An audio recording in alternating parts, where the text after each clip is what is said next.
নির্বাচন কমিশনের বিরুদ্ধে অভিযোগ তো ভুরি ভুরি আছে আমাদের, কিন্তু পশ্চিমবঙ্গ সরকারের পক্ষ থেকে যারা দায়িত্বে আছে তারা কিন্তু মানুষকে সহযোগিতা করছে না। এটা আমি প্রথম দিন থেকে বলে এসেছি, আজও বলছি। দূরভিসন্ধি রাজ্য সরকারেরও আছে, দূরভিসন্ধি নির্বাচন কমিশনেরও আছে।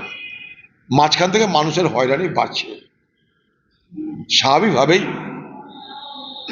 আপনি লক্ষ্য করে দেখুন, এই আরও এরা কাদের? সমস্ত সরকারি দলের অফিসারেরা। একথা প্রথম দিন থেকে বলছি আমি। সেই সরকারি দলের অফিসাররা তারা কাদেরকে মদত করবে? তৃণমূলকে মদত করবে।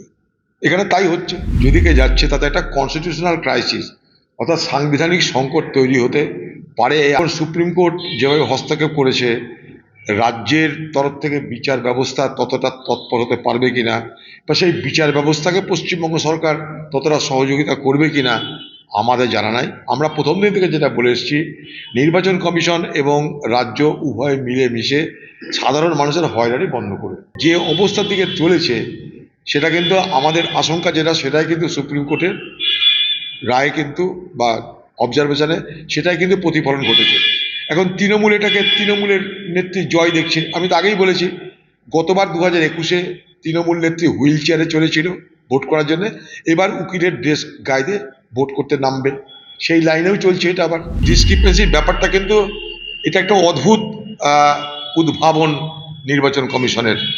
এটার সঙ্গে আমরা কোনোদিন পরিচিত ছিলাম না।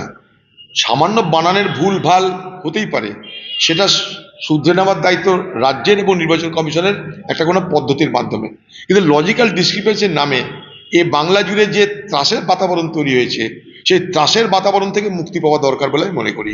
আজকে যদি কাউকে দিকে আঙ্গুল তুলতে হয়, প্রথম অভিযোগ আঙ্গুল সে হচ্ছে পশ্চিমবঙ্গের আজকে সরকার এবং তার মুখ্যমন্ত্রী মমতা ব্যানার্জি। আজকে তাদেরকে সামনে রাখে পশ্চিমবঙ্গের মুখ্যমন্ত্রী যা খুশি তাই করছে। সব থেকে বড় ব্যর্থতা হচ্ছে পশ্চিমবঙ্গের পুলিশ মন্ত্রীর, সেই সুবাদে পশ্চিমবঙ্গ সরকারের। সেখানে একটা ডিজি আইজি তো তৃণমূল দলের কৃতদাস।